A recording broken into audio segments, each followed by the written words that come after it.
we carry right along with this project then. Time to put the crankshaft in it. So I done been had a go, but I've done already. Well, something there, I got it.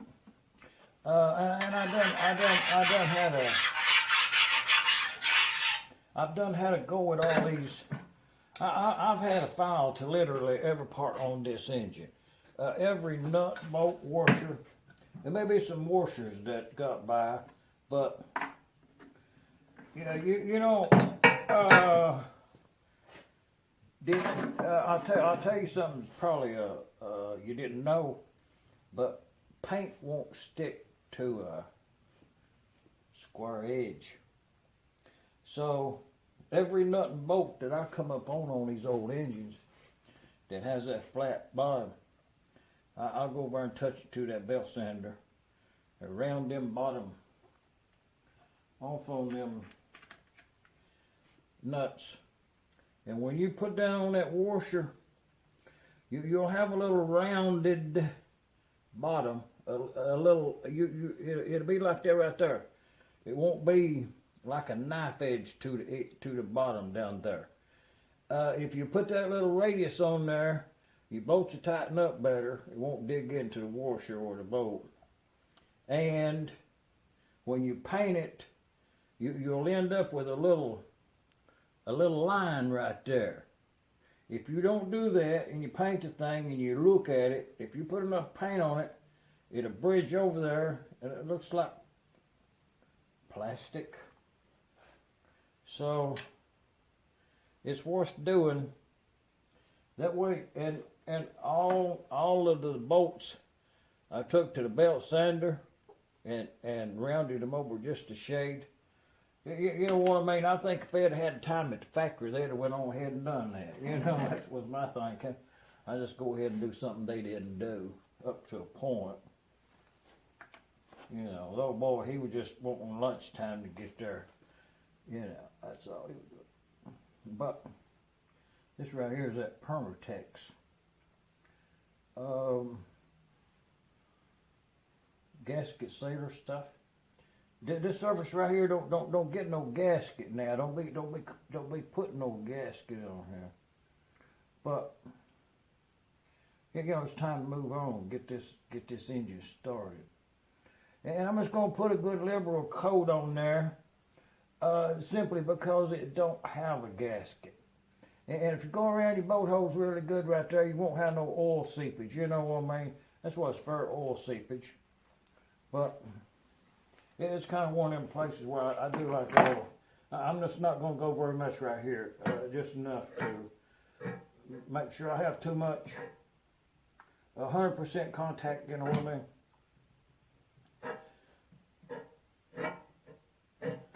See, that's very thin. It's not enough yet.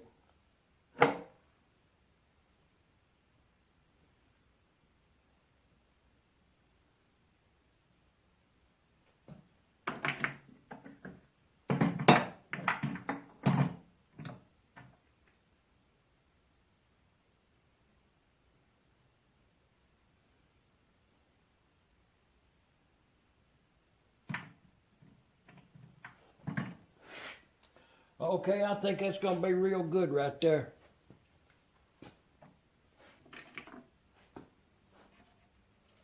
This right here is that non-hardening kind. Permatex number 2. In a big tube battery, it saves you money. But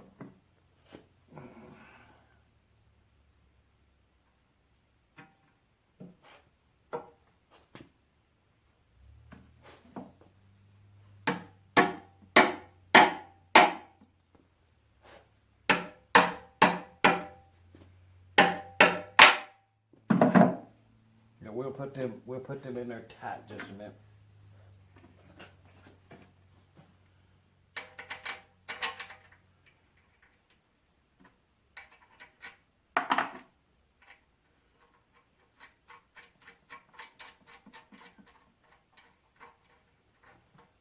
See, that's them big pattern nuts right there. They call them heavy nuts in McMaster Car. And Master Car catalog has these. They call them heavy nuts. You can buy new ones.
I think that's sufficient on tightness.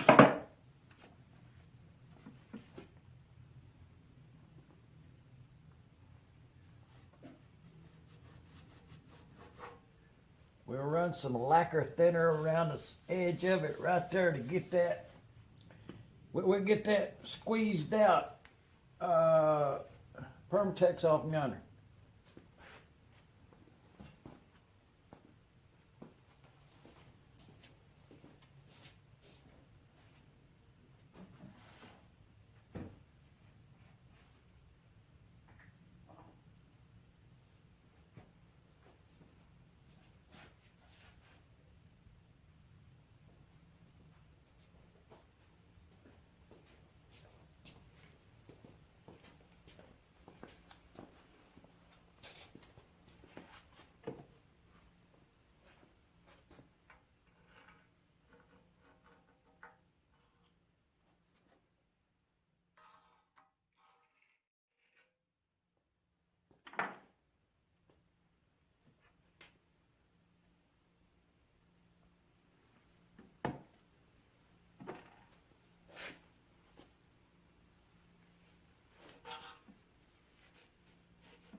Well, that's the way that works.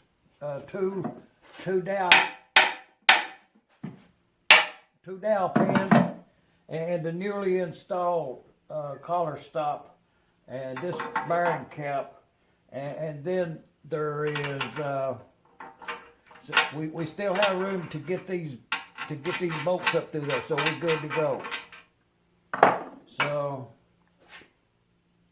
and they are.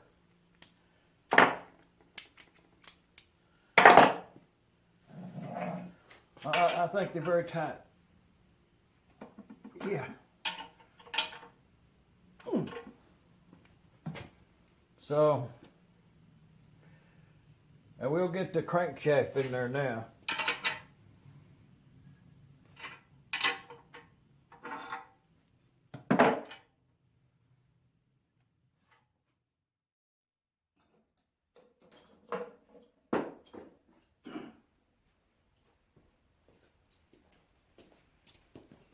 Showtime.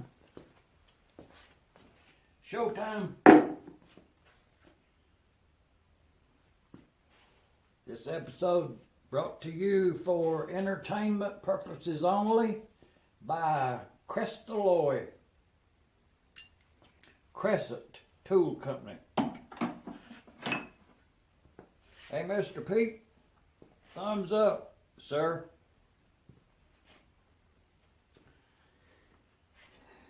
It's kind of cold out today, but the next step is to put this side cover on this engine here.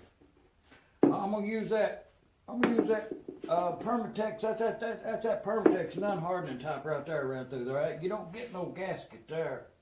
And right here the side cover is, and I done already cleaned it up really good.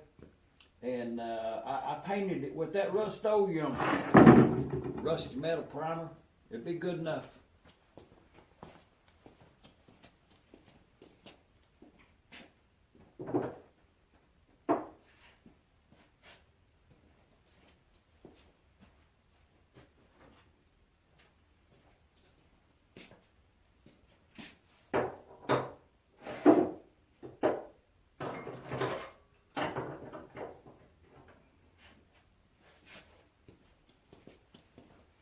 So we're gonna have to have these.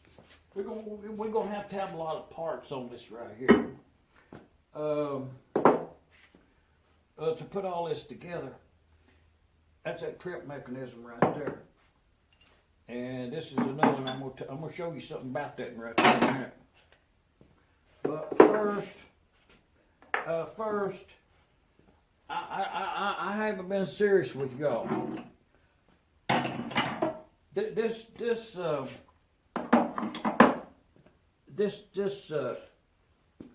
timing gear cam shaft combination. Okay, spark plug type. This is the best timing gear shaft combination cam that I have ever encountered. I think it's about 75 or 80 engines that I took apart, possibly more. But this is almost perfect. I'm very fortunate to get that cam. But well, I'll show you something.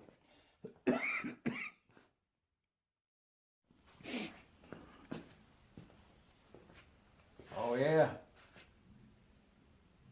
Couple of gentlemen from up Knoxville way, up east of here.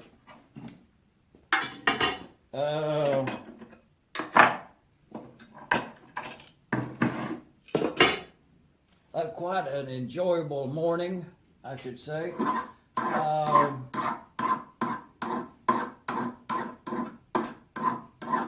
Couple of fine gentlemen from up Knoxville way. So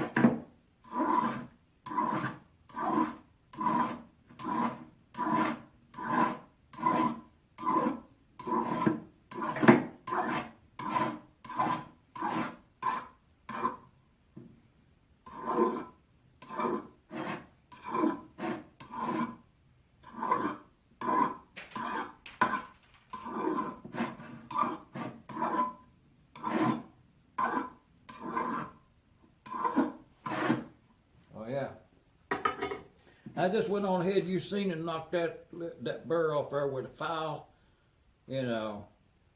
But not to make light of this shaft right here. I'm proud to have that. The gear is very good. Okay, I'm going to show you something to make this. I'm going to show you something that you pretty much need to do this.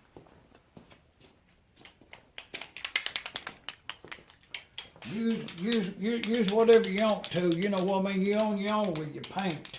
But this right here, this is that whiteout stuff. You know, you use if you make a mistake with your typing. You can put this stuff right here on there, and then you can type over it. You know, nobody's supposed to know you did it. So I'm gonna shake this real good though. It's cold in here. It's cool. Heat's on. That's good. It's comfortable, workable.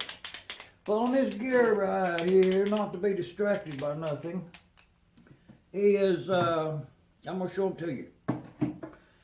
You see them 2 marks right there? Okay, we need to be able to see them marks right there in any position we're at. So I'll show you something. It's two dots on them two teeth right there. And what you do, you take this white out, and you color them in really good.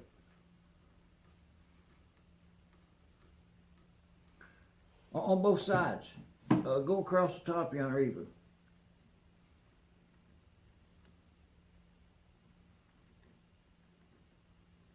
And you want to do this in a professional manner too. It's important that you do this. It's not to be taken frivolously, but because you want to be able to see this. Okay, see what I mean? Now, what happens is on the crankshaft, when we get to that crankshaft over here, we're going to mark one tooth on the crankshaft, and it'll fit in that blank space right there. So that's the reason for that. But we got that marked now, so we need to put this into the in the side cover right here. And well, this happened to be off of the parts engine, if you recollect. But this will go right in here. I'm gonna put some grease on that.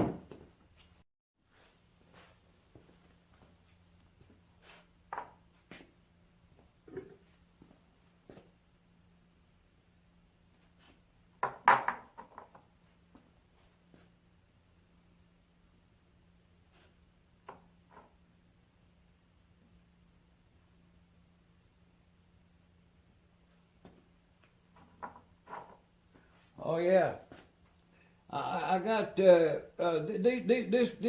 part right here was cleaned. That was cleaned in the electrolysis tank. Oh, it's really clean. Which is my preferred method of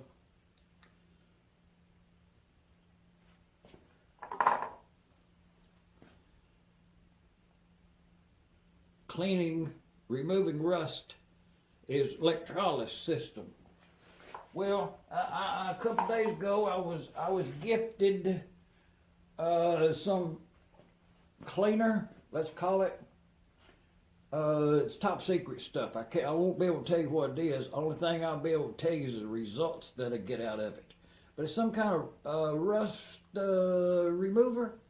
So I mean, I got some instructions to go with it and all. So I'm going to go ahead and give it a try, and I'll tell you if there's something out there that works better or not as good.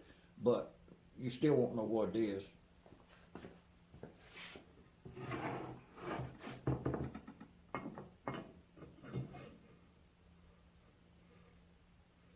Oh, yeah.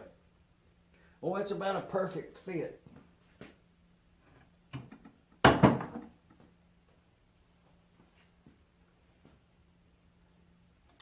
And this right here, this cam, it's a really good one. It's what you're going to have there was something living in there.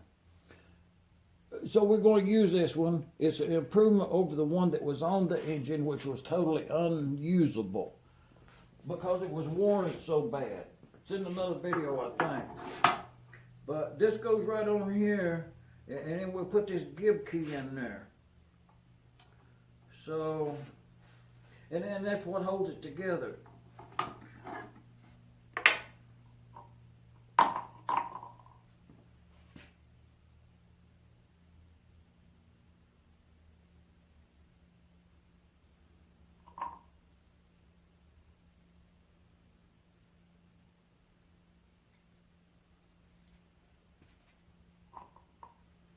You know, just some, well, I started to say just a little something there for it needed to be, but it was the correct amount of that. But anyways, I got that other end of that right there sitting on something down there, which is fairly firm up to this point, and I got that give key in there, and it's a good fit. I fouled it down a little bit earlier, and so I'm just going to hold a light pressure downward on that thing right there, that cam, just a little bit, and then I'm gonna drive this home, and then check and see how tight it is.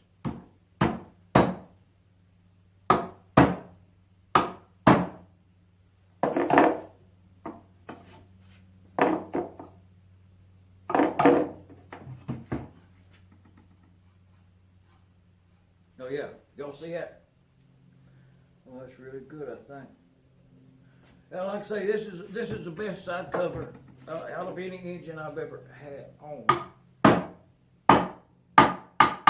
Okay, that's pretty good and solid, and it looks correct on the depth.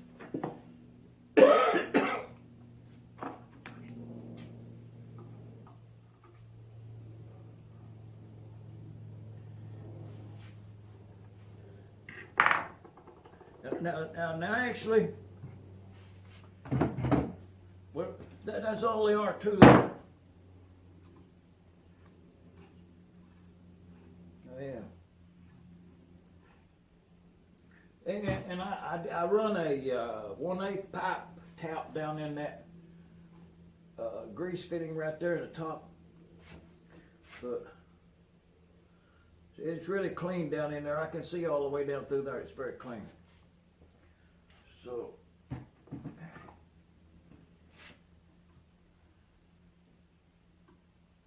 But one of the things that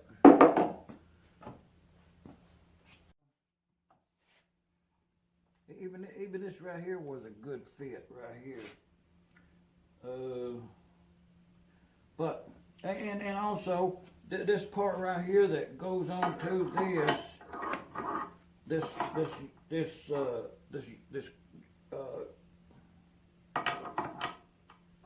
see, it's got a little play in it, but it's nothing like this one here.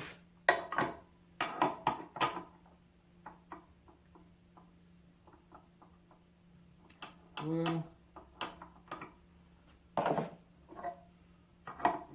I'm gonna go with this one.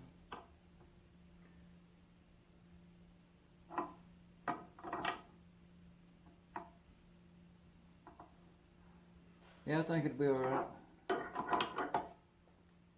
But we'll put this side cover on and the crankshaft now.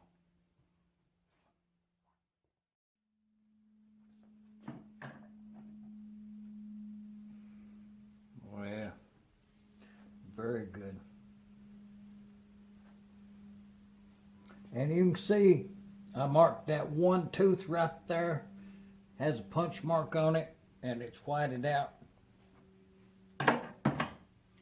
You can see.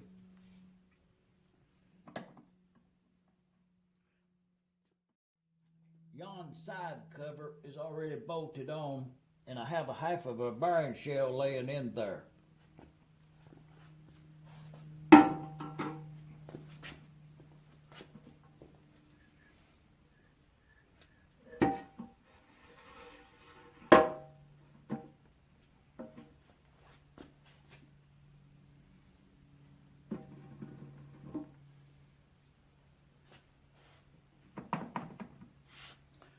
And I done already put a liberal amount of this, that's that Permatex number 2 non-hardening former gasket stuff. It's brown, it's kind of thick.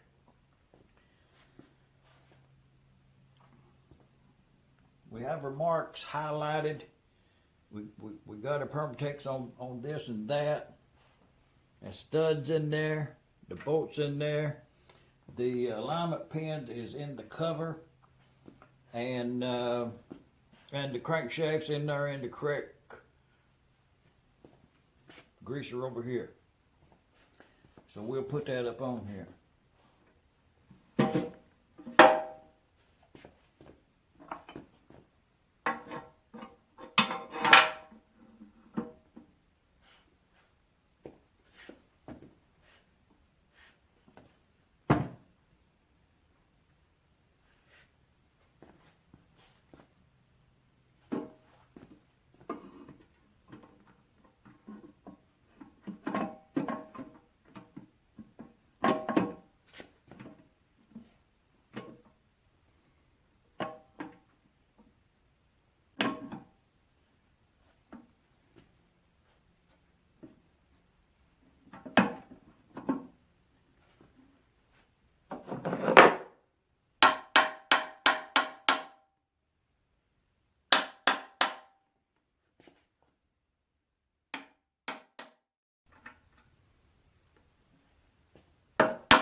The pinion gear to the cam gear timing is this easy.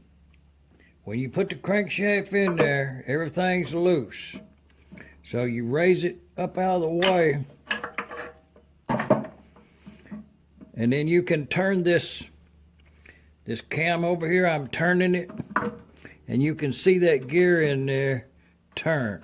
See the timing mark right there? So that's them 2 teeth this tooth right here needs to be between those 2 teeth. So you just pick this up, bring that around like that, and put it back down in there. Let me get that bearing back in there.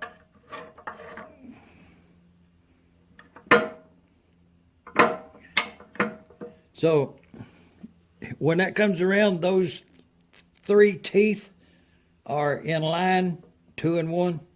So at this point, you can tighten. You can put your shims in there and affix your bearing caps with the bushing in there, and put your shims in, that's what I'm going to do. But this is just how easy it is once you've marked those gears to time a McCormick Deering M or International M. All three of those marks